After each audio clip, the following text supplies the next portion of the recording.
noite, todos vocês, meus alunos do primeiro ano, primeiro A, primeiro B, primeiro C e primeiro D. Espero que todos estejam bem, de saúde, né?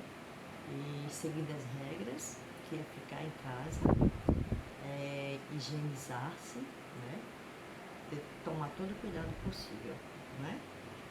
Pois bem, hoje estou aqui com vocês, né, para iniciar um novo conteúdo nosso, né, do nosso guia, certo? E tenho certeza também que vocês já concluíram aquelas nossas primeiras atividades, certo? Que já fazem o quê? 30 dias. Eu mandei um recadinho para vocês, certo? Bem, nosso próximo conteúdo agora, né? Depois do que tivemos sobre a molécula da vida, que é DNA e RNA, lembram disso? Pronto. Então nós vamos partir agora para a reprodução, porque está ligado, né? O conteúdo. Nós vamos ver os tipos de reprodução. E a reprodução, gente, é conhecida como um processo biológico, né? Através da qual uma espécie pode criar novos organismos, certo? E a característica comum de todos eles, né? De todos os animais. Das plantas, as plantas, né? Seres humanos, né? Temos essa característica principal, né? De perpetuar a vida. Então, nós temos dois tipos de reprodução. Nós temos a reprodução assexuada e a reprodução sexuada, certo? A reprodução assexuada e sexuadas, elas diferenciam-se. Qual é a diferença entre elas? Entre as duas? Os dois tipos de reprodução, assexuada e sexuada. É o envolvimento ou não de células especializadas, né? Que são chamadas de gametas, certo? Então, que gametas são esses? O espermatozoide, que é a célula masculina, né? Célula reprodutora masculina, e o óvulo, que são as células reprodutoras femininas, certo? Então, esses dois modelos reprodutivos, eles são apresentados, representam, né, os seres vivos. Apesar de serem variados, eles podem ser agrupados em dois grandes grupos, que é esse que eu acabei de falar, certo? Assexuada e sexuada. Então, para continuar, né, vamos falar sobre a reprodução assexuada. Vamos ver sobre a reprodução assexuada. A diferença da reprodução assexuada para a sexuada é que na assexuada não há o envolvimento de gametas. Já falei para vocês que são gametas, né? São as células reprodutoras, tanto a masculina quanto a feminina, o óvulo e o espermatozoide. Então, na reprodução assexuada não há o envolvimento das células, dos gametas, né? Que impede a variabilidade genética, né? É um tipo de reprodução relativamente simples, a assexuada.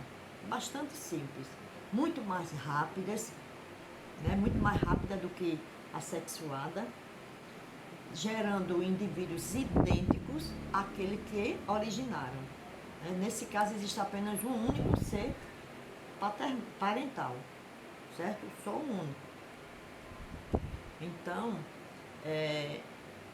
na reprodução assexuada, também existem vários mecanismos de reprodução, né, da reprodução assexuada. E que mecanismos são esses?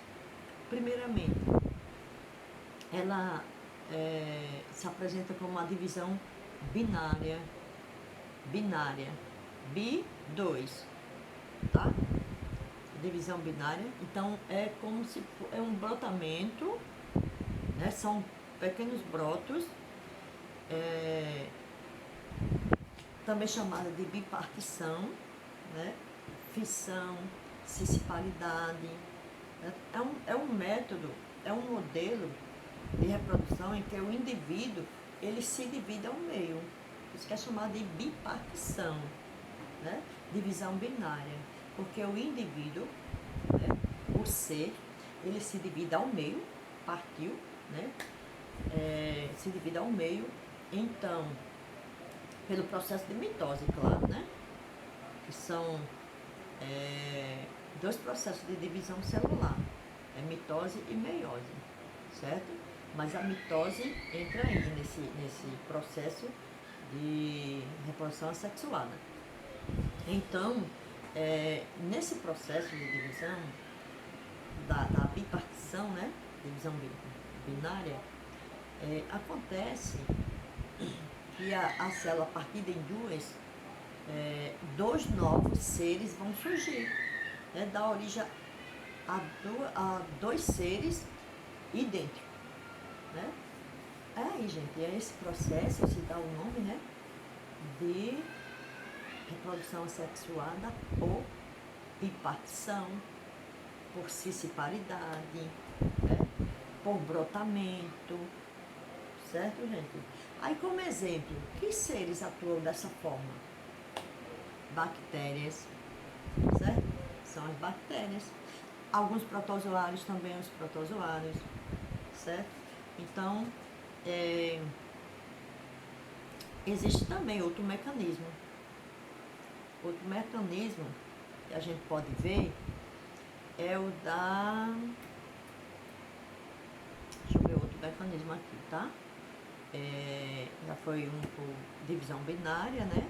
Sim, vou mostrar aqui um exemplo para vocês sobre a divisão binária. Não sei se dá para vocês verem no data show o exemplo, né, da reprodução assexuada.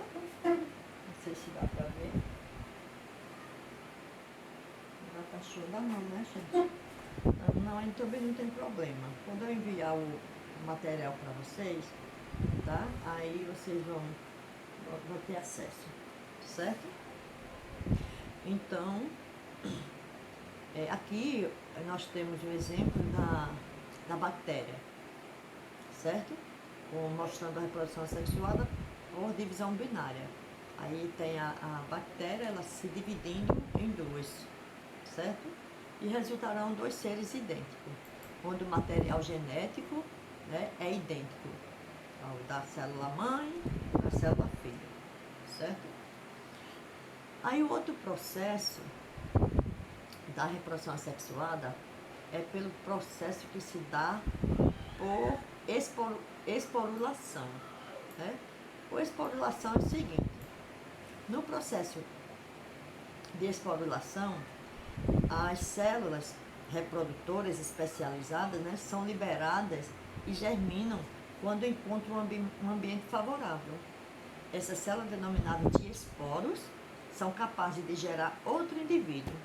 Aí a produção de esporos é observada em fungos, algas e também protozoários. Nós temos por bipartição, exemplo, bactérias e protozoários, mas também por esporulação, né?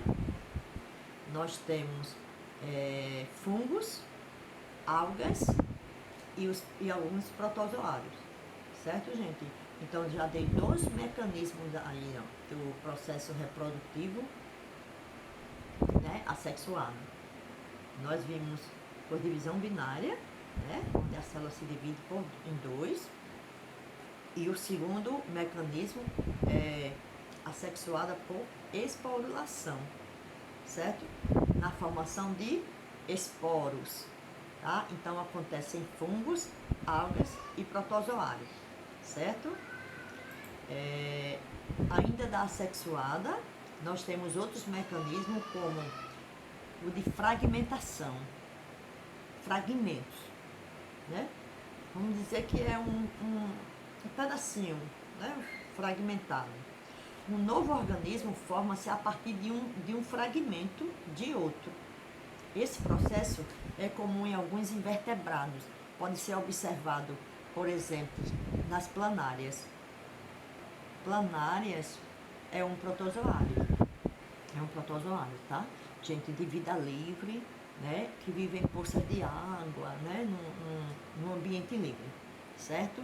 Então, um pedacinho, um fragmento dessa planária, né? Desse ser, desse animal, ele vai, um fragmentozinho pequeno, já vai surgir um novo ser. Para você ter uma ideia, se a gente pegar uma planária, partir em 1000 pedacinhos, vai surgir, né? Vão surgir 1000 planárias. Essa reprodução assexuada é repentina, viu? É repentinamente ela. No instante dá. Esses vírus, esse coronavírus, eles reproduzem assexuadamente. Rapidinho eles se reproduzem, né? Por isso que causa, na maioria das vezes, causa pandemia, né? Então, gente, outro processo de reprodução assexuada, né? Mecanismo é propagação vegetativa. É semelhante à fragmentação. Entretanto, ela é típica das plantas, certo? Porque já fala logo, é propagação vegetativa, né? Pela palavra, você já vai ver, pela palavra vegetativa, você vai ver que é típico só de plantas, certo? Então, nesse processo, um pedaço de caule, de raiz, é suficiente para dar origem a outro indivíduo, a outro vegetal. Como exemplo de propagação vegetativa, nós temos a bananeira, a cana-de-açúcar, certo? Com um pedacinho dela, certo? Já surge outra planta, certo, gente? Ainda temos outro mecanismo, né, representando ainda a reprodução assexuada, tá? É chamado de partenogênese. Partenogênese. Então, gente, partenogênese. Nesse tipo de reprodução, o gameta feminino, presta atenção, o gameta feminino, ele é capaz de se desenvolver sem precisar de um gameta masculino. Mas, professora, como é que isso acontece?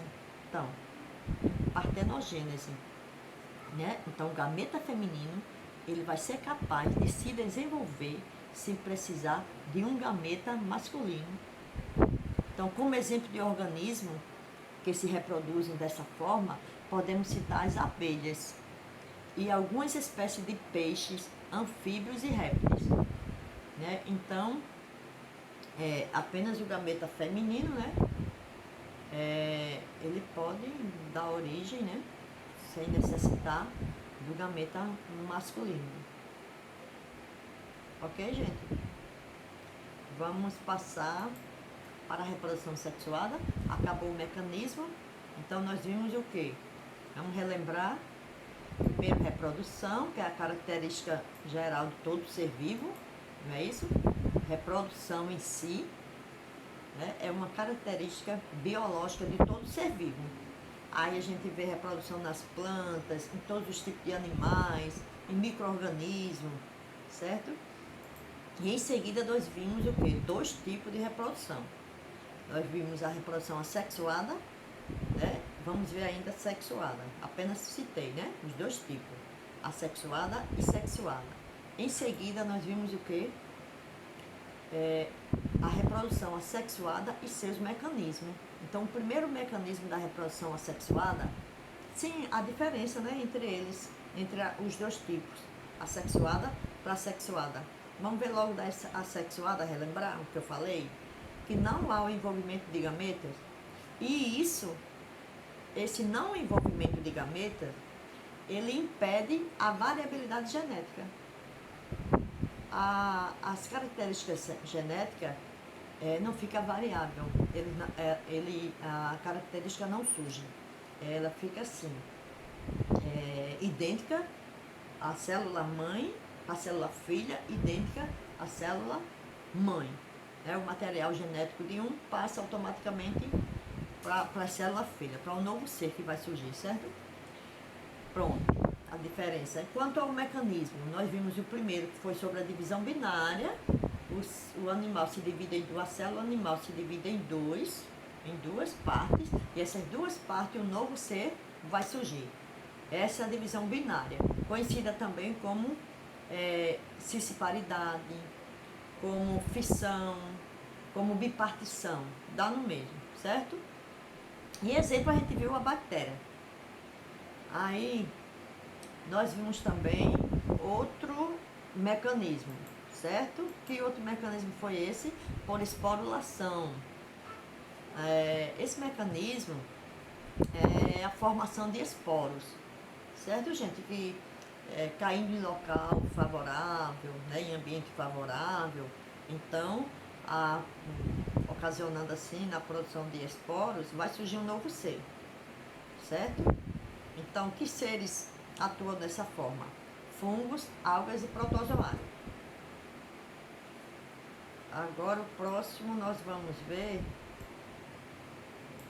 O próximo que nós vimos foi o mecanismo assexuada, fragmentação.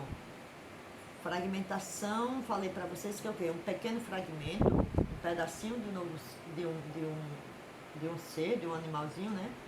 Ele vai surgir outro animal. Eu dei o exemplo das planárias. Se a gente partir em 1000 pedaços, vai surgir 1000 planárias, certo? Em seguida, a propagação vegetativa, que já diz, o nome já diz tudo, né? Que é para os vegetais. E por fim, partenogênese, né? É onde o gameta feminino ele é capaz de se produzir sozinho, de se desenvolver sozinho, né? O gameta feminino, sem a ajuda do gameta masculino, certo? Aí nós temos aqui agora, vamos passar para a reprodução sexuada, tá? Na reprodução sexuada, diferentemente da assexuada, existe a presença de gameta. Então, vai ser atuante o gameta feminino, óvulo, e o gameta masculino, o espermatozoide, na qual os dois vão se unir, acontecer aí uma fusão, né? E a partir daí vai formar o ovo, ou chamado de zigoto, né? Na qual ele vai se desenvolver e dar origem ao novo ser, certo? Então, atuante aí as duas células reprodutoras, tanto a masculina quanto a feminina, certo? Então, a diferença é essa, da reprodução assexuada para sexuada. Aqui já tem o envolvimento das duas células. Lembra que lá na assexuada não houve, só houve o envolvimento de uma, né? De uma, certo? Não há, aliás, não há o envolvimento dos gametas, ok? Mas aqui há o envolvimento dos dois gametas, tá? Então, na reprodução sexuada, diferentemente da assexuada, existe a presença de gametas. E por essa razão, ocorre a variabilidade genética. Então, nesse caso, observa-se a formação de um organismo diferente dos progenitores, né? Uma vez que é resultado da combinação dos cromossomos presentes em cada gameta. Esse tipo de reprodução é observado, por exemplo, na grande maioria dos animais, inclusive nos seres humanos, né? Então, assim, a variabilidade genética consiste aí em as características surgir diferente. Por que vai surgir diferente? Porque vai ter o óvulo e o espermatozoide. A célula feminina, o óvulo. Então, vai trazer o DNA. Lembra que na aula passada, né? Na aula anterior, eu mostrei para vocês o DNA, o RNA, essas estruturas, né? Que são consideradas a molécula da vida, código genético, certo? Então, as características são passadas dos pais para os filhos, né? São características hereditárias que vão passando, né? De geração em geração. Então, é nessa hora, né?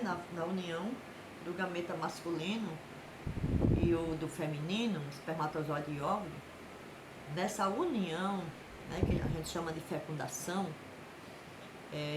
que vai acontecer os dois processos de divisão, mitose e meiose. É aí que vai passando os genes, as características, né, dentro da cadeia de DNA.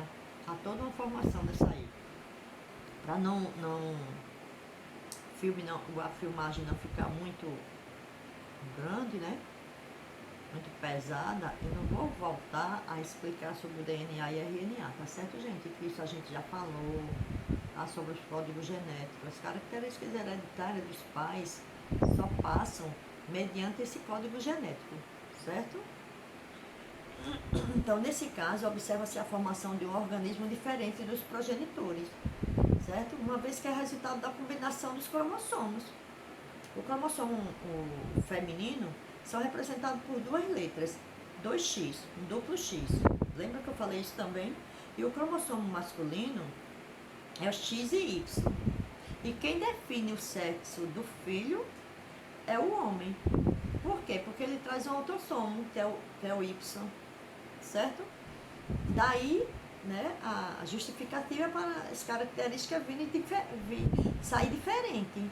Aí puxa a mãe, vem a característica da mãe e vem a característica, né, do pai. Por quê? Porque o óvulo está presente, o espermatozoide está presente nessa fecundação, nessa união.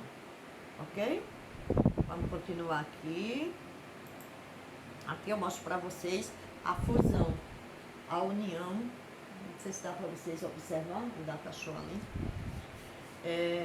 A união do espermatozoide com o óvulo. Aqui já é o óvulo, o espermatozoide, né?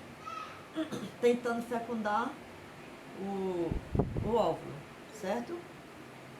Nessa maratona aqui, só um vai penetrar, né, no óvulo. Se tiver que penetrar dois, então aí a gente sabe que vai ser gêmeos, né? E univitelino mais, né? Aí existe uma classificação aqui da reprodução sexuada, certo, gente? Vamos ver aqui, classificação da reprodução sexuada. Temos a classificação, a reprodução sexuada ela pode ser classificada de várias formas. Aí quanto ao sexo, pode ser monóico ou dioico. Então, monóico, 1, dioico, 2, tá? Monóico, dioico. Quanto à fecundação, ela pode ser interna ou externa. Como é que é isso? A fecundação nos seres humanos, ela é interna. Onde é que acontece a fecundação do ser humano, né? A fecundação é realizada, acontece dentro das trompas, né? Dentro das trompas uterinas, a fecundação, certo, gente? Aí depois que acontece essa fecundação, essa união, aí que o espermatozoide penetra no óvulo, o óvulo caminha, né, para o útero após a fecundação. Aí existe também animais onde a fecundação acontece externamente, ou seja, fora do corpo. Como exemplo, nós temos os anfíbios. Vamos pensar no sapo. O sapo, a fecundação deles acontece fora, na água, certo? O sapo libera milhões de espermatozoides na água. Aí ele dá um abraço nupcial, né, na sapa, né, na fêmea, e nesse abraço nupcial ela já solta o óvulo. Então vai unir no próprio ambiente, na água, né?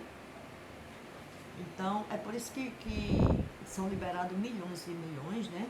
Porque assim, esses óvulos e esses espermatozoides, eles podem servir de alimento também para outros seres aquáticos que estão ali, né?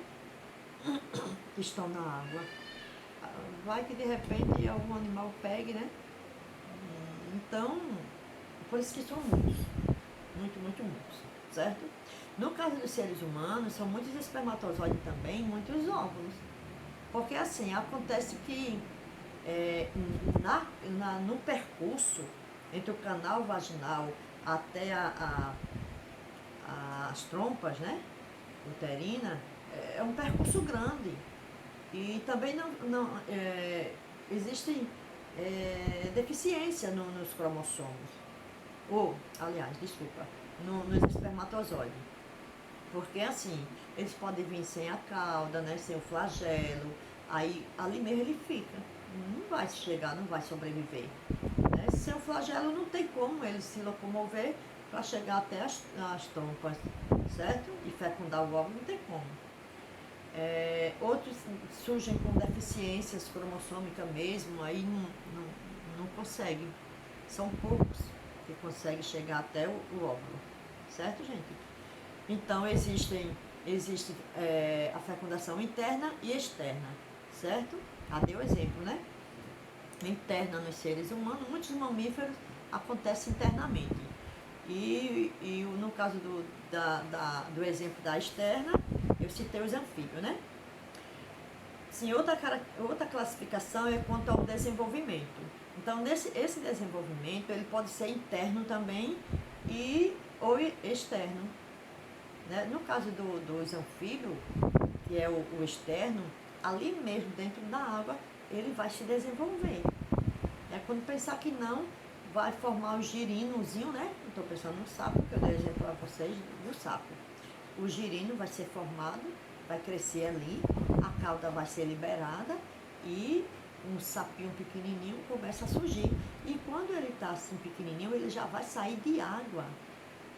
Ele já vai sair da água e vai para a terra. Porque vocês sabem que os anfíbios, eles possuem duas fases, né? A fase reprodutora, que é na água, e depois ele passa para terrestre, certo? Então, o desenvolvimento pode ser interno e também externo, ok? E também direto ou indireto. O que é isso, professora? Desenvolvimento direto e indireto. Porque assim, o desenvolvimento direto é quando não precisa de formação de larvas. Direto.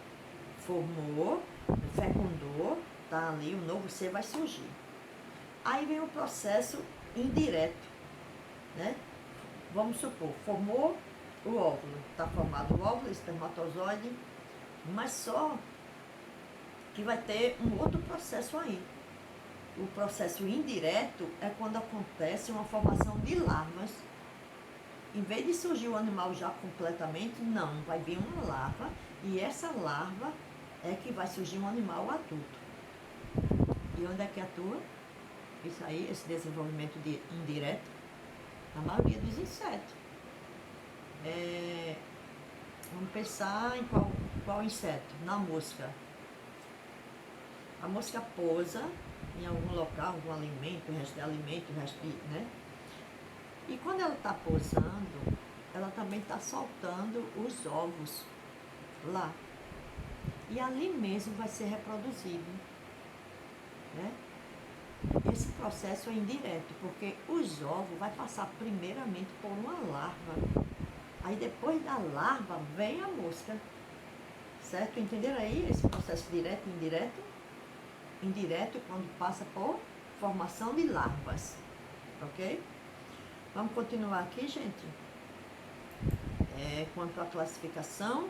Quanto à classificação, nós terminamos aí, né? Quanto à classificação, monóico, dioico, fecundação, quanto ao tipo de sexo, monóico, dioico, quanto à fecundação interna ou externa, quanto ao desenvolvimento interno e externo, quanto ao desenvolvimento também direto e indireto, certo? Vamos agora para a reprodução sexuada nos animais. Vou dar uma geralzinha assim, né? Certo? Nos animais, incluindo assim os seres humanos, a reprodução sexuada envolve o processo de meiose. Que processo é esse? Lembra que eu falei mitose e meiose há pouco? Depois que formou a célula, o zigoto, vamos ver. Espermatozoide e óvulo se unem, formam um só, uma célula só. Duas células formam uma, que é chamada de zigoto, ou célula-mãe, certo? A esse processo se dá o nome de mitose, né? Porque a partir daí, dessa união, ela vai se dividir.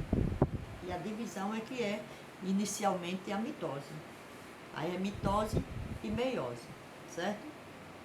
Então, a reprodução sexual envolve o processo de meiose.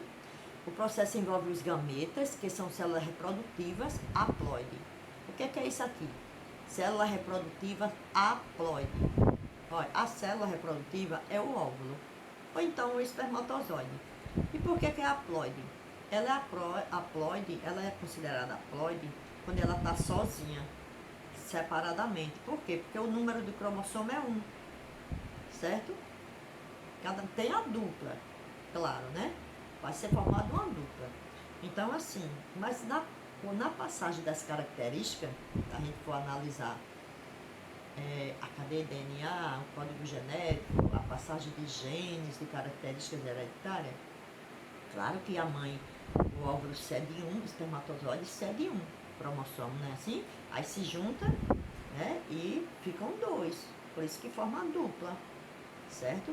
Quando as células estão unidas duplamente, né? Então ela é chamada de diploide. Ela separada é haploide. Então o número de cromossomo do óvulo ou do espermatozoide, ele estando separado, é 1. E se chama haploide, dá o nome de haploide.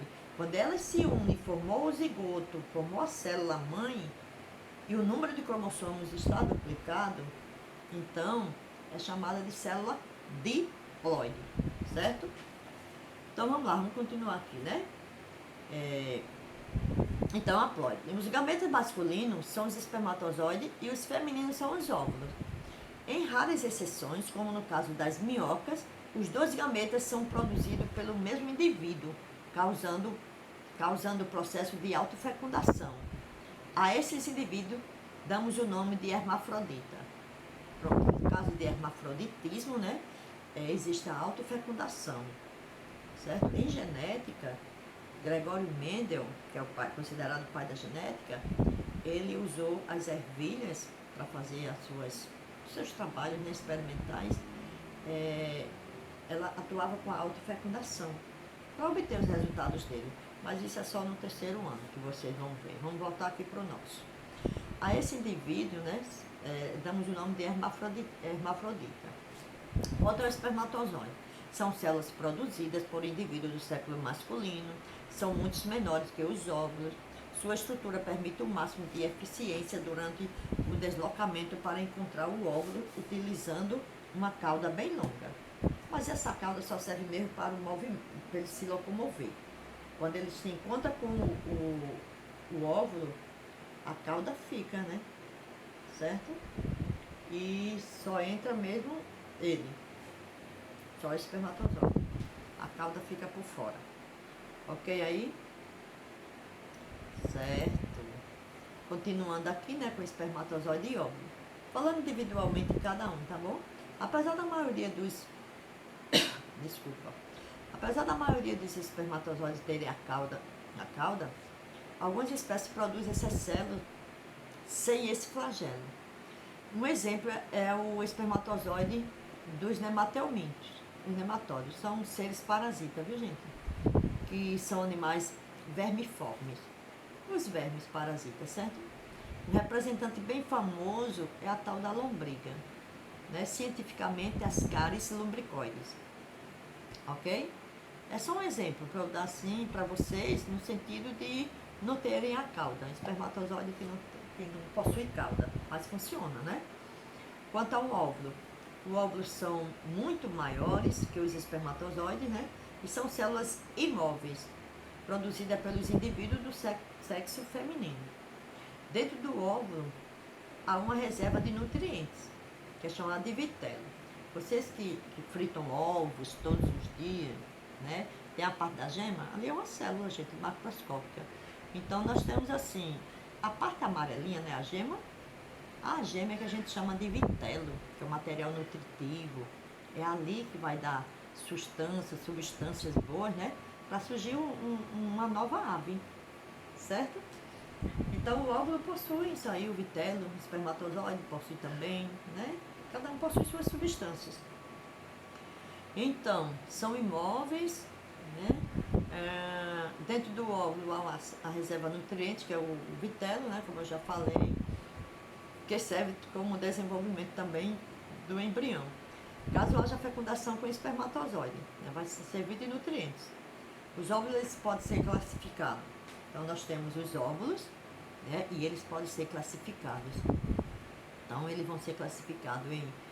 Pode ser oligolécito. Eu estou generalizando, tá, gente? Os óvulos de todos os seres vivos. Não é só de humano não, viu? De todos os seres vivos. Então, vamos lá. Então, os óvulos, eles podem ser oligolécito, é quando ele possui pouco vitelo. Já sabe, material nutritivo, certo? E o alécito, o óvulo chamado do tipo alécito, é praticamente sem vitelo algum. Também produz uma mórula, que é um montinho de célula, a mórula, viu? O heterolécito apresenta quantidade intermediária de vitelo, nem muito, nem exagerado demais, nem também pouquinho. Ainda temos o telolécito, né, que tem uma enorme quantidade de vitelo. E o centrolécito, que o vitelo ele ocupa uma região central da célula e não se divide, certo? Aí são os tipos de óvulos. Quais são os tipos de óvulos? Oligolécito, alécito, heterolécito e telolécito. E telolécito e centrolécito. A diferença é a quantidade de vitelo entre eles, né? A quantidade de nutrientes entre eles. Referente à formação do óvulo e do espermatozoide, gente, eu esqueci de falar para vocês que o óvulo ele é produzido nos ovários femininos, certo? E os espermatozoides são produzidos dentro dos testículos, ok? Vamos ver agora a fecundação, que eu já dei uma introdução muito boa, mas enfim, a gente repete novamente, né? Então, cerca de 300 milhões de espermatozoides, eles são eliminados, né, durante uma ejaculação masculina, né? Aproximadamente 200 atingem a tuba uterina e apenas um fecunda o óvulo. Já viu aí?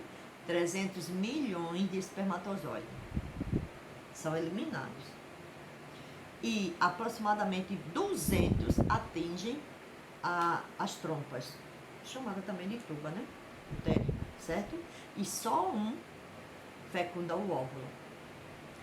Como eu já disse, quando é caso de 2 espermatozoides fecundar, aí é caso de gêmeo, certo?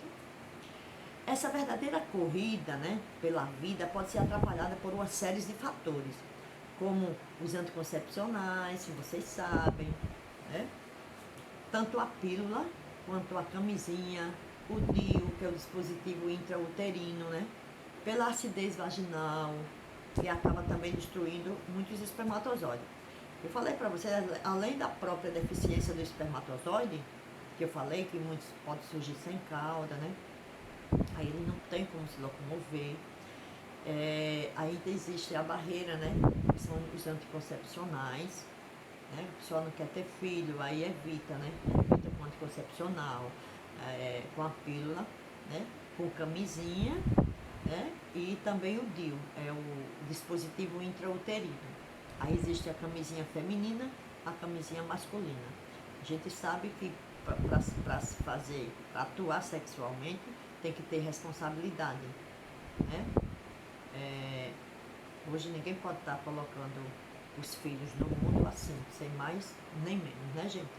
Tem que ter cabeça, tem que focar nos estudos, focar no sonho de vida de cada um de vocês, tá? A responsabilidade de cada um, tá bom? O ovário libera o ovócito, e cada mês o ovário libera o ovócito, que encontra-se envolto na zona pelúcida, que é em volta do óvulo, tem um pelozinho, esse pelo, a chamada de zona pelúcida, para a fecundação, o espermatozoide, ele passa pela corona radiata, né, que é a rodinha no óvulo, e atinge essa zona pelúcida. Essa zona, ela sofre uma alteração quando o primeiro espermatozoide entra no óvulo. Aí ele forma já uma membrana uma membrana de fecundação, impedindo assim a entrada de outros. O primeiro entra na zona pelúcida, na zona de pelo, e depois que ele entra, já acontece algo, né? Ele já, uma membrana surge para que os outros não consigam penetrar também no óvulo, certo? Então, a partir daí, o espermatozoide, ele fornece seu núcleo e o seu centríolo, né? Que são organelas celulares, né? Que vai atuar nessa reprodução. Então, ele vai doar o seu núcleo e o seu centríolo para o zigoto, né, para formar o zigoto. Certo? É aí, gente, as características, né? Lembra do DNA e RNA? Tá tudo aí dentro do núcleo. Lembra que eu falei para vocês? Dentro do núcleo. Tanto do óvulo quanto do espermatozoide. Certo? As características hereditárias, viu? Tá atuante aí. E as mitocôndrias dos espermatozoides, eles desintegram-se no citoplasma do óvulo, porque só vai ser atuante a do óvulo, certo? A do espermatozoide não vai ser necessária. Aí vai usar a do óvulo. Aí não precisa, né? Então, nós temos aqui tudo sobre a fecundação, como acontece. Certo, gente? Aí aqui eu tenho a imagem ali sobre a fecundação, a maratona dos espermatozoides. Quando eu enviar o material para vocês vão ver melhor, tá? Aqui eu mostro a fecundação e as trompas uterinas, né? Onde está acontecendo, mostrando o zigoto, né? Quando eu digo zigoto é porque o espermatozoide e óvulo já estão aí dentro, né? Já estão formadinhos, certo? Em seguida, nós temos aqui um desenvolvimento. Um bebezinho aqui, né, gente? Na formação. Porque vocês sabem que depois dessa união aí, dessa fecundação, o que é que vai acontecer? Das trompas, quando aconteceu a fecundação, vai ser passado por um local, um órgão bem maior, que é o útero, onde vai passar os 9 meses e o bebezinho e o novo ser vai surgir, certo? Aí dá continuidade ao desenvolvimento. Não posso dar continuidade a esse desenvolvimento porque a gente não pode, né? O assunto vai ficar intenso e por enquanto não é o conteúdo de vocês, é só mesmo o tipo de reprodução, os tipos de reprodução, né? Fecundação está envolvido, certo, gente? Então, aqui eu finalizo com vocês essa noite, né? Eu vou enviar esse material para vocês, para que vocês escutem o meu áudio, né? A gravação, e tentem entender. Qualquer coisa eu tiro dúvida de vocês, me perguntem no WhatsApp, tá? Eu tiro as dúvidas de vocês, ou no privado, ou no grupo mesmo, por geral. Fiquem à vontade, viu?